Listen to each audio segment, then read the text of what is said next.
보실 말씀은 스가랴 5장입니다. 스가랴 5장 1절부터 11절인데요. 우리 천천히 교독하기를 원합니다. 1절입니다. 내가 다시 눈을 들어 본즉 날아가는 두루마리가 있더라. 그가 내게 묻되 내가 무엇을 보느냐 하기로 내가 대답하되 날아가는 두루마리를 보나이다. 그 길이가 20규빗이요 너비가 10규빗이니이다. 그가 내게 이르되 이는 온 땅 위에 내리는 저주라.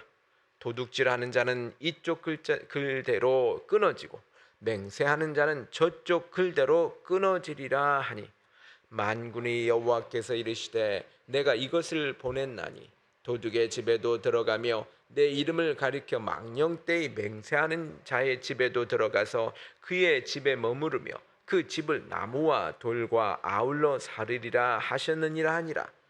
내게 말하던 천사가 나와서 내게 이르되 너는 눈을 들어 나오는 이것이 무엇인가 보라 하기로 내가 묻되 이것이 무엇이니까 하니 그가 이르되 나오는 이것이 에바이니라 하시고 또 이르되 온 땅에서 그들의 모양이 이러하니라. 이 에바 가운데는 한 여인이 앉았느니라 하니 그때에 둥근 납 한 조각이 들리더라. 그가 이르되 이는 악이라 하고 그 여인을 에바 속으로 던져놓고 납 조각을 에바 악 위에 던져 덮더라. 내가 또 눈을 들어 본즉 두 여인이 나오는데 학의 날개 같은 날개가 있고 그 날개에 바람이 있더라. 그들이 그 에바를 천지 사이에 들었기로 내가 내게 말하는 천사에게 묻되 그들이 에바를 어디로 옮겨 가나이까 하니 같이 읽겠습니다. 그가 내게 이르되 그들이 시날 땅으로 가서 그것을 위하여 집을 지으려 함이니라. 준공되면 그것이 제 처소에 머물게 되리라 하더라. 아멘. 오늘은 죄를 버리고 악을 깨달아야 라는 말씀 같이 나눕니다. 여러분, 죄를 죄로 알고 악을 악으로 깨달아야 합니다. 참 이게 당연한 말인데요, 그렇죠? 그렇지만 세상은 그렇게 되고 있지 않다라고 하는 게 안타까운 것이죠. 우리는 모두 예수 그리스도의 피로 구원받은 하나님의 백성입니다. 하지만 이 구원받은 이후에도 우리의 삶이 여전히 죄와 악의 그림자가 드리워 있죠. 이 세상에 살다 보니, 그렇죠? 그래서 예수님도 그 제자들에게 발을 씻기셨잖아요. 오늘날 세상은 이 죄를 하나의 실수, 개성, 이렇게 포장을 하려고 합니다. 그리고 악을 마치 그것은 어느 하나의 효율, 경쟁. 이 악을 행하면 효율적이거든요. 또 악을 행하면 마치 다른 사람보다 더 잘할 수 있다. 어떤 이러한 생각이 사람들이 있어서 쉽게 죄와 악을 이용하고 그것을 사용한다는 것입니다. 그래서 정당화해요. 죄는 하나의 실수지 이렇게 생각하는 경우가 많은 것입니다. 그러나 성경은 분명히 말하죠. 죄는 죄이고 악은 악이다.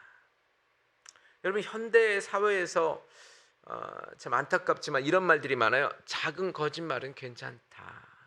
어쩔 수가 없잖아. 이런 말이 있죠.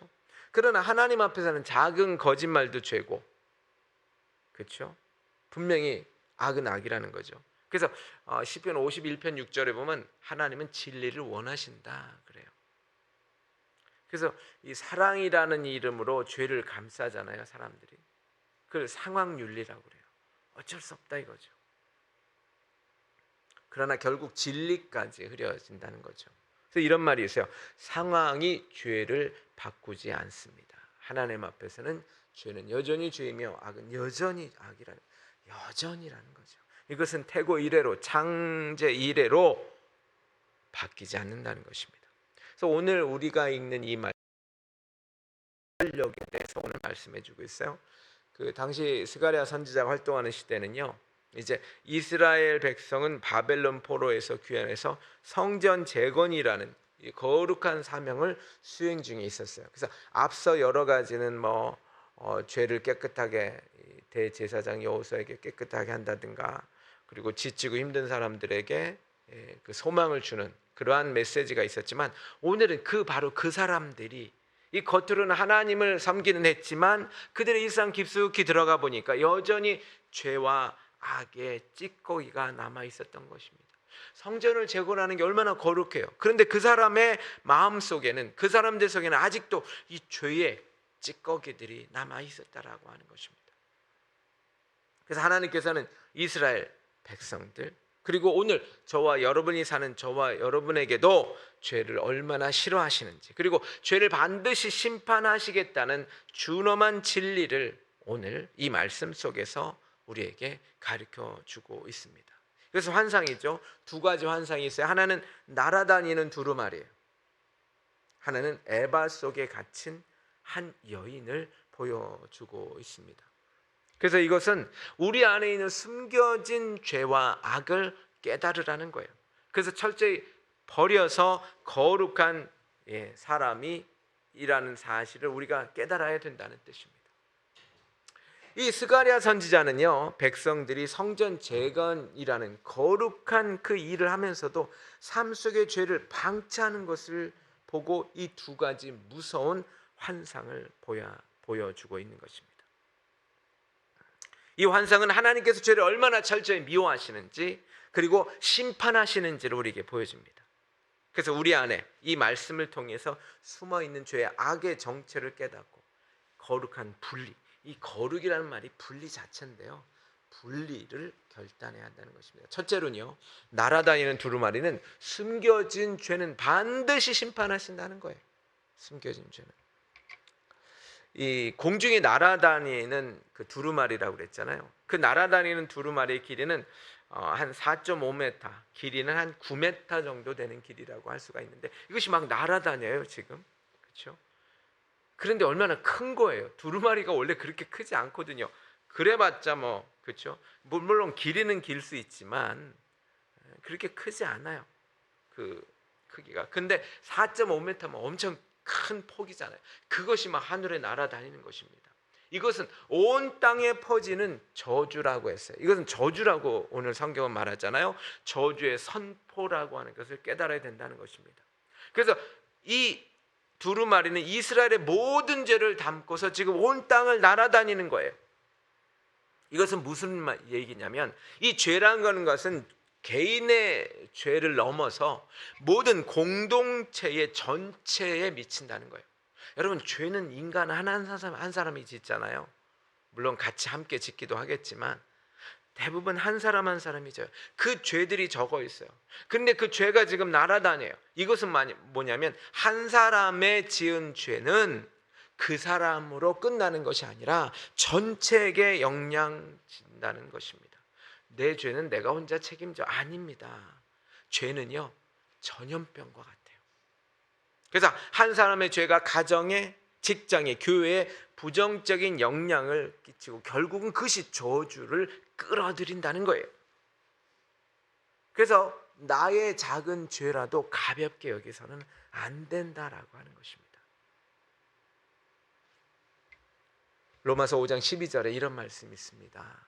그러므로 한 사람으로 말미암아 죄가 세상에 들어오고 죄로 말미암아 사망이 들어왔나니, 이와 같이 모든 사람이 죄를 지었으므로 사망이 모든 사람에게 이르렀다 했어요. 한 사람이 그 죄를 지음으로 결국은 모든 사람에게 미쳤고, 그것이 모든 사람에게 사망, 죽음을 이르게 한다는 것입니다.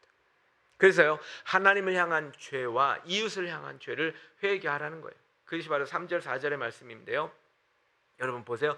두루마리에는 특히 백성들에게 자주 범했던 두 가지 죄를 기록하고 있어요. 한 면에는 도둑질하는 죄, 그 도둑질하는 죄의 심판이고, 다른 면에는 거짓으로 맹세하는 자에 대한 심판이었어요. 자, 도둑질은 뭐냐면 이웃의 재산을 탐하는 것을 말하는 것이고, 거짓 맹세는 하나님의 이름을 망령되이 일컫는 죄를 말해요. 이 두 가지 죄, 그러니까 결국 십계명의 그 죄를 이렇게 집약해서 말하는 거예요. 하나님께 지은 죄, 사람들에게, 이웃에게 지은 죄. 그래서 하나님께서 이 숨겨놓은 불법적인 행위, 마음속의 거짓까지 철저히 심판하신다는 거예요. 골로새서 3장 9절에 너희가 서로 거짓말을 하지 말라, 옛사람과 그 행위를 벗어버리라는 얘기는 바로 계속해서 저와 여러분에게 말씀하시는 거예요. 거짓말하지 말라. 그래서 주님의 집에서 죄의 흔적을 완전히 멸해야 돼요. 오늘 4절에 제가 적어놓진 않았지만 도둑의 집과 내 이름으로 거짓 맹세하는 집에 들어가서 그 집에 머물며 그 집을 나무와 돌과 아울러 사르리라 그랬거든요. 사르리라. 하나님의 심판은 확실합니다. 그 효력은 그리고 오래 지속이 돼요. 여러분, 여기서 말하는 집이라고 하는 것은 단순히 그냥 우리가 거하는 거처 아닙니다. 이것은 저와 여러분의 삶의 모든 터를 말해요. 모든 영역 전체를 말하는 것입니다. 그래서 우리의 직장, 우리의 가정, 심지어 우리 마음속에 들어와서 죄의 잔재를 남김없이 우리는 들어와서 다 태워야 되는 문제라는 것입니다. 그래서 우리는요, 죄의 문제가 해결될 때까지 철저히 회개해야 돼요. 우리는 저와 여러분들이 죄와 모든 것들을 예수 그리스도의 심판으로 말미암아, 그렇죠? 그 십자가에서 해결했어요. 그러나 이 세상은 또 우리가 죄를 지어요. 그래서 우리는 매일매일 자기 전에 회개하고 매일매일 주님께로 나가야 되는 것입니다. 그래서 갈라디아서 6장 7절에 이런 말씀이 있어요. 스스로 속이지 말라. 하나님은 업신여김을 받지 아니하시나니 사람이 스스로 심든 무엇으로 심든지 그대로 거두리라. 하나님을 업신여기는 사람이 어디 있겠어요? 근데 우리가 죄를 짓는 것, 그리고 우리가 죄를 지금 그대로 놔두는 것, 그 자체가 하나님을 업신여기는 것입니다. 그래서 존 번연이 이런 말을 했어요. 죄는 강도와 같다. 그것은 처음에는 하나님 우리의 마음을 두드리고 나중에 우리 영혼을 강탈한다는 것입니다. 여러분, 사도행전 5장에 보면 아나니아와 삽비라 이야기를 잘 아실 것입니다. 이 당시 초대교회가 성령에 충만해서 얼마나 대단했죠. 그래서 모든 재산까지도 다 내놓고 같이 함께 쓰기를, 얼마나 아름다운 공동체였어요. 그런데 이 아나니아와 삽비라 부부가 겉으로는 모든 것을 드리는 척했지만 실제로는 재산 중에 일부를 숨겼지 않습니까? 그리고 성령을 속였어요. 아니, 그거 가질 수 있죠, 자기 재산이니까. 근데 솔직하게 얘기를 했어야 되는데 그러지 않았죠. 모든 것입니다 했어요. 그들이 범한 죄는 거짓말이었어요. 그리고 그들의 죄는 탐심이었어요. 하나님께서는 그들의 숨겨진 불의를 보셨고 그 자리에서 즉시 심판해서 그들은 죽음을 당했어요. 그래서 아무리 작은 거짓이라도요, 또한 개인적인 탐심이라도 하나님의 앞에서 얼마나 그것이 엄중한 죄라고 하는 것을 이 공동체에 보여주었고, 이 공동체가 잘못하면 큰 위협에 처할 수 있었다는 것을 보여주는 것입니다. 둘째로요, 에바 속에 갇힌 악의 근원을 제거해야 된다는 것입니다. 오늘 두 가지 지금 환상이지 않습니까? 하나는 뭐냐면 에바 속, 에바라고 하는 것은 뭐냐면 우리 어릴 때 보면 말이나 돼 같은 게 있었어요. 곡식을 측량하는 그런 것들이 있대요. 그런 거와 같습니다. 이 환상은요, 이스라엘 사회에 깊숙이 뿌리내는 악의 실체를 또한 보여주는 것입니다. 그리고 그 하나님이 악을 제거하시는 그 과정을 지금 보여주세요. 그래서 우리는 이것이 무엇이냐, 탐심을 얘기하는데요, 일상 속의 악한 탐심을 인식하라는 거예요. 오늘 5절부터 8절까지 얘기인데요, 그 에바 속을 들여다보니까 무엇이 있었냐면 악을 상징하는 한 여인이 있었어요. 그 말, 옛날에 말이라고 있었어요. 어릴 때 보면 돼도 있었고, 근데 그 말이라고 생각합시다. 그 말 안에 보니까 그 안에 악을 상징하는 한 여인이 그 안에 앉아 있었다는 것입니다. 조그만 그 말 안에 얼마나 사람이 들어가 있어요. 근데 이것은 환상이니까 그렇게 보여주는 것입니다. 그래서 이것은 이스라엘 사회에 많이 했던 그 불의, 탐심, 어떤 그런 그 집합체를 이 한 여인이라고 하는, 악이라고 하는 이 여인. 여러분, 악은 항상 교묘하게 우리의 삶을 들어와요. 자, 이 말이라고 하는 것은 뭐예요? 경제를 말하는 거예요. 그 경제 안에, 그 안에 보니까 있었던 거예요. 그것은 우리 안에 그 악이 있다라는 것입니다. 이 세상의 악은 결국 다 돈으로 통해요. 그렇죠? 돈 때문에 사람을 어떻게 하고, 돈 때문에 관계도 깨고, 돈 때문에 그 돈, 경제죠. 이 여인은요, 굉장히 매혹적이지만 부패한 세상의 가치관을 보여주는 것입니다. 제가 대학 청년부를 맡고 있었어요. 그때 그 아이들이 저한테 물어요. 목사님, 마귀는 어떻게 생겼습니까? 사단은 어떻게 생겼습니까? 우리가 그림에서 보면 막 뿔도 나고 막 그러잖아요.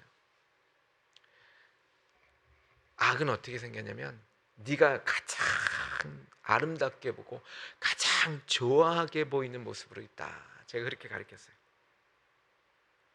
마찬가지예요. 이 여인이 아름다운 거예요. 이 여인이 좋아 보이는 거예요.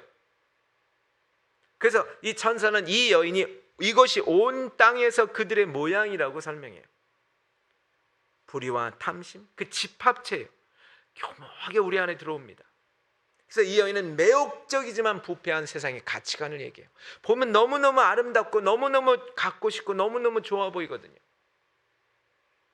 우리는 세상의 풍조를 따라가는 마음의 탐심을 이 악이라고 규정합니다. 그래서 데살로니가 전서 5장 22절에 뭐라고 되어 있습니까? 악은 어떤 모양이라도 버리라. 악이 참 다양한 모양이에요. 사실은 내가 원하는 모양, 내가 다이아몬드를 좋아하면 아마 다이아몬드처럼 생겼을 거예요. 두 번째는 탐심을 버리고 거룩한 공의를 실천해야 된다라고 하는 것입니다. 이 에바, 아까 말씀드렸다시피 곡물을 측정하는 그릇인데요. 근데 이 여인이 에바 속에 갇혔다고 돼 있어요. 갇혔다. 그래서 이 갇혔다라고 하는 것은 뭐냐면 이 말을 잴 때, 즉 에바를 쓸 때 이 악을 그 안에 숨겨놓고 사용한다는 뜻이에요. 악이 갇혔다라고 하는 것은 늘. 그래서 우리 어릴 때 그런 얘기 했잖아요. 이 말을 속여요. 말을 속여요. 그리고 이 남대문 그 수산시장에 가면 이것을 속여요. 막 물을 그 안에 넣어가지고 더 무겁게 만들고 이런 것들, 다 이런 것들을 얘기하는 거죠. 그래서 그 안에 악이 갇혔다. 이것은 그 악을 계속해서 거기에 사람이 지금 마음을 두고 거기에 탐심을 두고 든다는 것입니다. 그래서 이것은 탐심이요 우상 숭배입니다. 이 부정적인 방법을 사용해서 이득을 취했던 그 모습을 보여주고 지금 비판하는 것입니다. 탐심이란 무엇입니까? 우리가 잘 알다시피 하나님보다 재물을 더 사랑하는 것이기 때문에 그것은 우상 숭배입니다. 그래서 물질을 다루는 이 모든 영역에서 우리는 정직하고 공정하며 거룩한 공의를 실천해야 되는 것입니다. 이것이 성도가 세상을 사는 방식입니다. 그래서 골로새서 3장 5절에 이런 말씀이 있어요. 너희는 이 세대를 본받지 말라. 제가 잘못한 것 같아요. 골로새서 15장 12절 2절에는 너희는 이 세대를 본받지 말라고 오직 마음을 새롭게 함으로 변화를 받아 하나님의 선하시고 기뻐하시고 온전하신 뜻이 무엇인지 분별하도록 하라. 하나님의 뜻은 여러 가지가 있겠지만 오늘 말씀을 통해서 우리가 알 수 있는 것은 거룩입니다. 여러분 마태복음 21장에 보면 예수님께서 성전을 정화하시는 사건이 있어요. 예루살렘 성전에 가시니까 아니 이미 이 종교적인 외식과 경제적인 이 불의로 가득 차 있었어요. 제사장들은 외식에 빠져가지고, 그렇죠? 이 양이나 이런 것들이 하나님께 바쳐져야 되는데 그러지 않고 있었어요. 와서 안수시켜 놓고 돌려서 다시 다른 사람에게 그 양을 또 팔고, 그 양 하나가 모든 온 세상의 사람들의 죄를 다 감당하고 있었어요. 그 경제적인 불의, 그렇죠? 그리고 사람들이 거기서 장사를 해요. 이 사람들이 예배하게 온 것이 아니라 돈 벌러 와요. 변질된 거죠. 예수님이 분노하셨어요. 그래서 사람들을 채찍으로 내쫓으셨습니다. 이 행동은 무엇이냐? 교회 성도의 삶에서 악한 탐심, 불의 철저히 제거하라는 예수 그리스도의 경고죠. 하나님의 집은요 거룩한 공의가 실천되는 곳이어야 한다는 것입니다. 그렇습니다. 오늘 말씀을 정리해 봅시다. 성도는 이름처럼 거룩해야 돼요. 성도는 이름처럼. 성도가 거룩할 성자 아닙니까?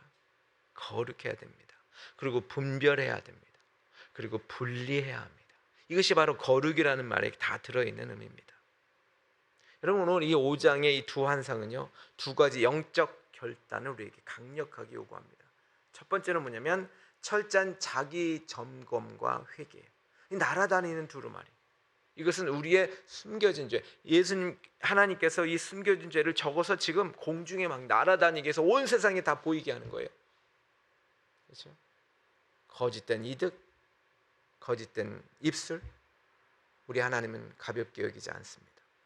이 정도는 괜찮겠지.